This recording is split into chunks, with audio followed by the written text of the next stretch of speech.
So, why did I leave a lucrative career in marketing to become an executive wellness coach? That is the question. And the answer is surprisingly simple. I was leading a team about 4 or 5 years ago after successfully owning a marketing consultancy, my own business.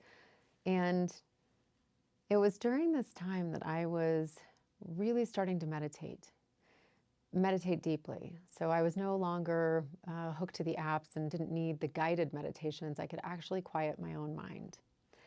And we were going through a particularly difficult transition within the organization, something that was incredibly stressful, very hard to manage. The team expectations was getting ready to go through, a redundancy. And what I found during this meditation was really profound. I was asked to take on a role in the company that I flat out didn't want. I didn't want it. I didn't want to climb the corporate ladder. I didn't want the additional stress that would come along with taking on this kind of responsibility and taking over this massive portfolio.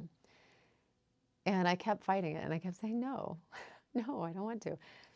And I was meditating one night and I heard, but you have to, because it's going to give you the foundation and you're going to become a vice president. And that is really critical because you're going to develop executive retreats for wellness. And you're going to teach executives and managers what their energetic footprint looks like and how that cascades outward and how it impacts the colleagues, their teams, how it impacts their families because they take that energy home. And you're going to teach people how to shift. And my initial reaction was, "Pah, yeah, right." I mean, I was just now beginning to meditate on my own successfully. Like, wellness was never something that was in my purview. And I reminded myself to be open to the possibility, which was not always easy. And in doing so, I just gave a tiny little splinter of a crack for that curiosity and that wonderment to take hold. Okay, well, why wouldn't I be able to do this? What would stop me? And of course, there were 1,000 reasons why I shouldn't, right?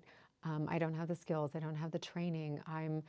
Who's going to believe that? What on earth would I have to say and offer? Where would I do this? All of these different how questions. And instead of asking how, I set those aside and I just said, okay, okay. And in doing that one tiny act, because it was almost like saying yes, I opened the path and the doorway for more teachers to come in, more guides. I started listening to myself more carefully. I started managing my team and my time differently. My engagements with my family changed. My value system I began to question. And all of these tiny little things started to play out. And it was almost a no-brainer. It was like, oh, okay, oh, you're right. I am going to do this.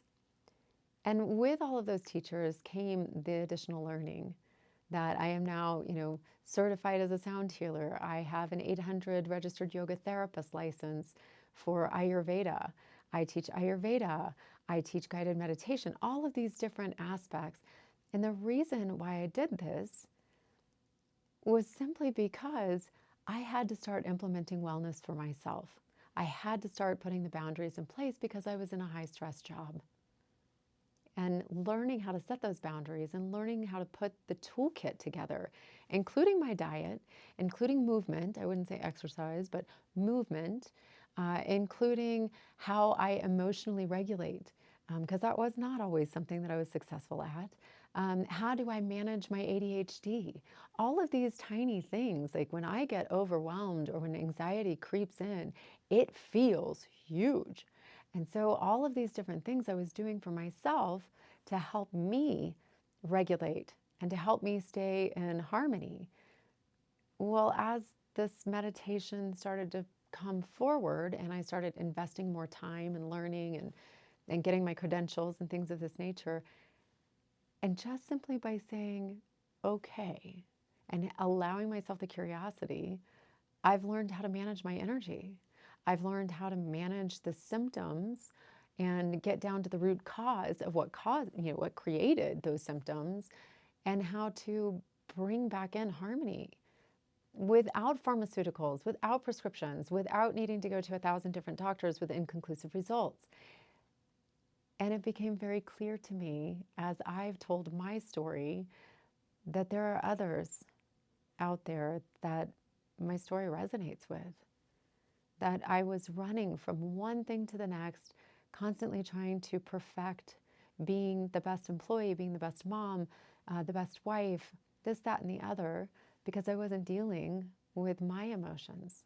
I was suppressing them with food and with alcohol and with activity and all kinds of positive affirmation, because I wasn't dealing with the root cause. And ultimately, what I ended up doing was burning myself out got to the point of adrenal fatigue, and had 3 miscarriages, and was no longer digesting food or life properly, and my body was starting to reflect it. And it wasn't until I started to say, okay, enough is enough. I can't keep doing this. What can I do to change it? Well, that's kind of when this meditation came into place. And so it's very interesting that right at the moment when I felt the most vulnerable, the most stressed, that I found the tools that would eventually lead to helping others. I hope you found that interesting. I always find it somewhat, you know, ironic that as I was climbing that corporate ladder, as I was leading my team, as I was working the crazy hours, I was learning how to put boundaries in place. And so everything I teach about those boundaries and about food, about nutrition, about how to move with the seasons, about how to flow with life, all of that started while I was an executive. It all started while I was still working really hard. And I learned what to do for myself so that I didn't flip out at work, so that I didn't take all of that stress home to my family, so that I could clearly recharge and find my creative flow again. So that's why I do this. That's why I love being able to coach and teach other managers how to use the tools available to them, how to leverage the boundaries, how to be able to use food, how to take in breath work and meditation and allow yourself the option to be human and not just an employee. I hope you found this interesting, and maybe I'll see you at one of our Ascension 2024 wellness retreats. You can actually learn a lot of these tools and tips and tricks, and you won't just be learning it from me.